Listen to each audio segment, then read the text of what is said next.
Hei Guntube, nå sitter jeg her. For en gangs skyld har jeg med meg live-chatten min som der.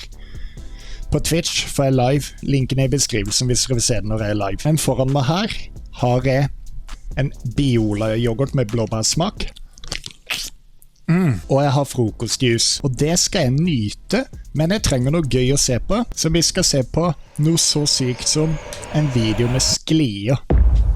Dere klare for det, chat? Jeg ser allerede at den Sklier her blir helt jævlig.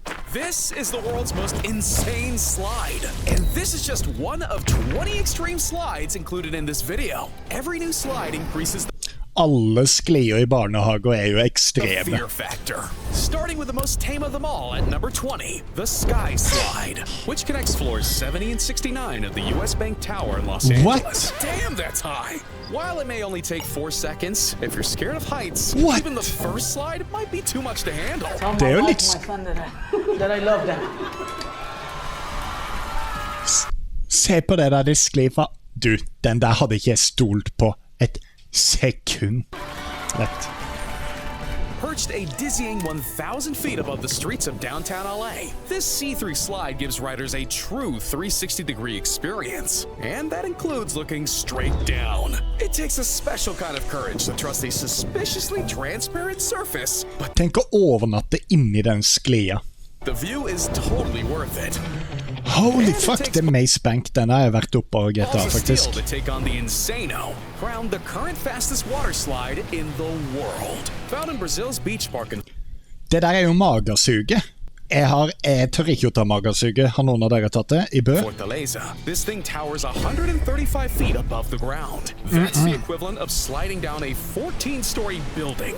Maybe they should start offering elevator rides back up. And it's not for the faint-hearted either. Riders regularly hit speeds of over 62 miles per hour. De går rett ned. Magersuget i Bø, fun fact. Den feillaget. Den mye brattere enn den skulle være. Så jeg redd for å tippe ned forover. Head first. Imagine going that speed down a fiberglass chute. Yeah, no thanks. For flytt deg, unge. You can probably see why this is number 19 on the list. I mean, this slide, and especially this one are much more dangerous. Yep, GG. Take all the fun things from a water slide and remove the water, you get number 18, Brazil's Boia Cross Slide, the high-octane thrill ride with a colorful surprise ending. Jeg trodde den der skulle gå drittrækt, se hvor fort. Surprise ending. This might look like a kid's ride, but make no mistake. You pick up some serious speed hurling down the slope. Se på det der. And just to make your day just that little bit more colorful, your ride ends with a rainbow explosion of colored balls. Stunning and brave. But if you fancy yours, check out the best rainbow road since Mario Kart. It may look fairly gentle at first, but that final jump gets you some serious air. Det jo livsfarlig. Like a high-speed skipping stone across a lake, check this out. Riders at the top of the Paragos Club slide in Brazil have to undergo a safety briefing each time before being handed a bodyboard. At high speeds, there's a good chance riders can fly off before they reach the bottom. What? So staying low and holding on tight is recommended. Oh, but if you followed all the safety precautions, by the time you reach the lake below, you should have enough speed to be able to skip along the surface like a pro surfer. Okay, enough of the kid rides. It's time to kick it up a notch. Og foran på seg et handlenett fra Kiwi. Slide is the longest and fastest.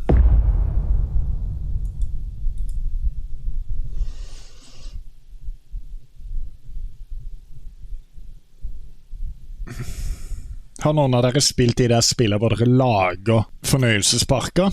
Slide is the longest and fastest tunnel ride in the world. Here we go. Located in the Olympic Park in London, riders have to strap on a protective helmet before setting off. Må de ha på strap-on?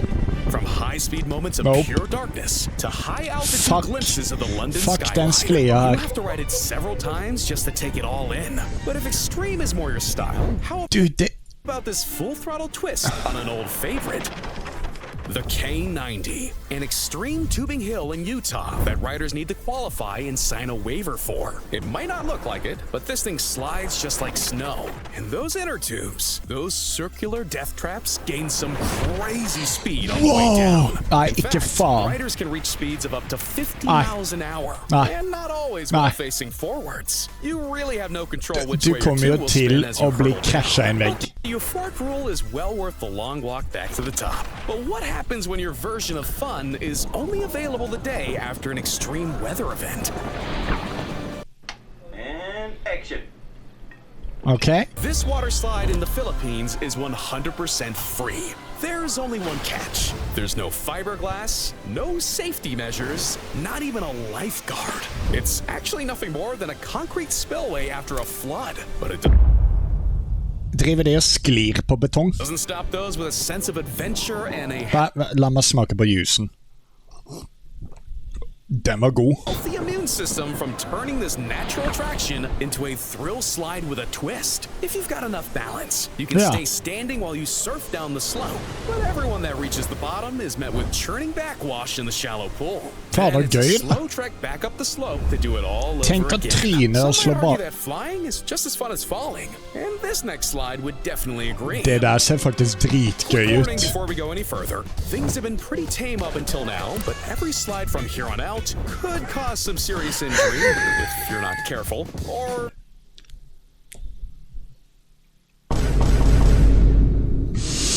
know what you're doing. Welcome to Frenzy Water Park, the home of the water jump. Never mind the near vertical drop. It's the sharp jump at the end that sorts the men from the boys. Ikke faen. Jeg hadde landet på utsida av bassenget, jeg lover det. Size jumps to the big kahuna. With enough speed, the aerial acrobatics can be breathtaking.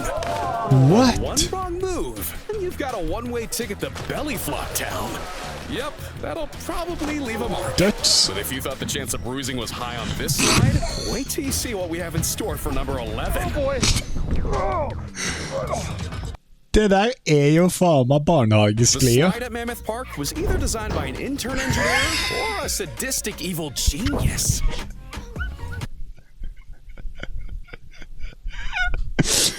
Det er sånn barnehagesklier her, jeg lover dere.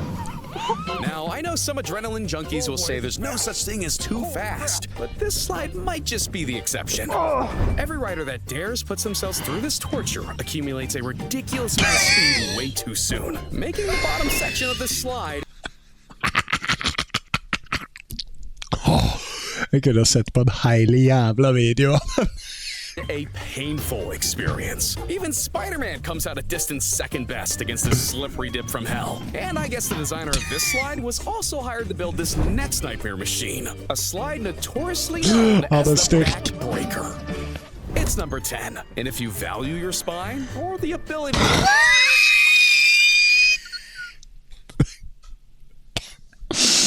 Gi meg 2 sekunder, jeg må bare komme. Hva Se på det sklier der.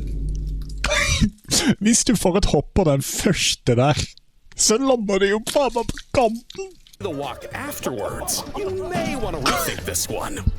By the final hump, you can say goodbye to your tailbone and your dignity. Speaking of slides designed to break you, the giant slide at Belle Isle Park in Michigan comes with a very strict safety Det er jo faen meg demonstration before you're allowed on. Obviously, some people are just way too excited to pay attention because the fallout of not leaning forward means a lot of bouncing and bruised bodies and butts.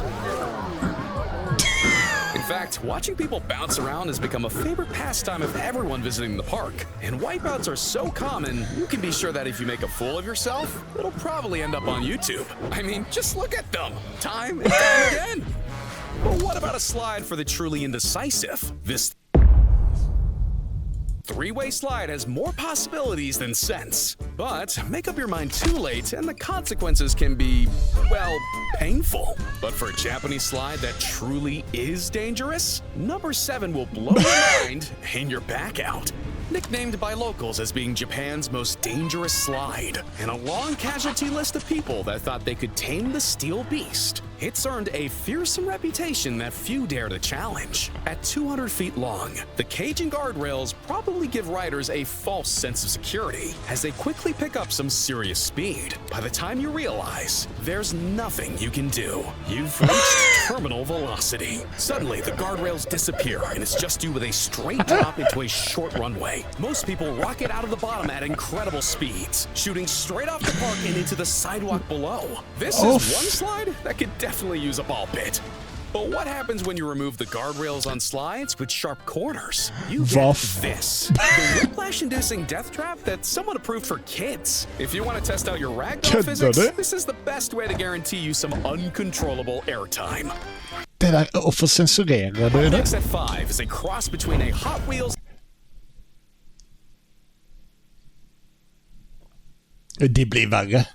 set and a slip and slide. Introducing a water slide so intense, you need to wear a helmet and have a support crew on hand with crash pads just in case.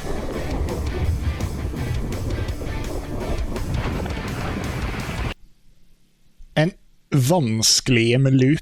Det blir et nei fra meg. Yep, this slip and slide involves an insane loop-the-loop before launching you into a final jump. It does look pretty dope, though. There's nothing you can do except keep your body stiff and pray to God you built enough speed to not fall out of the loop. But if you think that's mental, just remember we still have 4 slides to go. Nei, det kan jeg ikke tro The på. Skyscraper is the world's first vertical. Når jeg ser sånne sklier som det der, du går opp, og så kommer du deg ikke videre, så du detter tilbake igjen. Free fall and tallest vertical looping water slide. It's so dangerous that you literally need to be strapped into what looks like a metal coffin for your own safety. At 90 feet tall, it features a 45-foot free fall, followed by a 30-foot loop that riders travel at speeds in excess of 50 miles an hour before finally coming to rest. I'm starting to question if this thing is even legal. Strap in, because it's about to get even crazier. Nei, det Of kan... all the places to slide downhill, the most insane is clearly down the side of a volcano. When a mistake could mean cooking in a pool of boiling magma, you want to make sure you know what you're doing. With your feet strapped to a custom board, thrill seekers slice through volcanic ash like it's powdered snow. It's like a gothic toboggan ride where you need goggles and a breathing apparatus just to stay conscious. Then there's the very real danger of falling at speeds away from the nearest hospital. Oh, and you gotta hope you're nowhere nearby if the volcano decides to erupt. Hva faen? Okay, so that's gotta be hard to top, right? Well, how about a slide where the jump literally throws you off the edge of a cliff with nothing but jagged rocks below? This clip Du, det er jo ikke langt nok ned til at en fallskjerm tar det der. Slip and fly is the ultimate in adrenaline-fueled brain. Det er ikke langt nok ned til at fallskjermen går ut der. You have to be a certified nutcase to try this one, or at the very least have a parachute strapped to your back. That's actually a very good idea. Some might even say mandatory. Luckily for this guy, he thought this through and pulled off the most bladder-clenching base jump I've ever seen. So what could possibly be Tenk om du kommer med ryggen først. Da er du død. At a height of 168 feet and 7 inches, the Verdens was, yes, I said was, the world's tallest water slide when it opened in 2014. But very quickly, people realized it had a few concerning features. For starters, the slide had an initial 17-story plunge, followed by a 5-story uphill section. Riders on rafts would build up a crazy amount of speed, occasionally overshooting the pool and slamming into the netting or fences surrounding the pool. In its first year alone, there were 13 serious reports of injury from created discs, concussions, and broken bones. Velkommen til himmelen, heter den sklia der. The final straw was when someone tragically lost their life on the ride in front of the entire amusement park. Verdens was quickly shut down and never reopened. Yep. And I think it was for the best. Whatever happened to a nice relaxing day at the park? Why am I now fearful for my life? GG.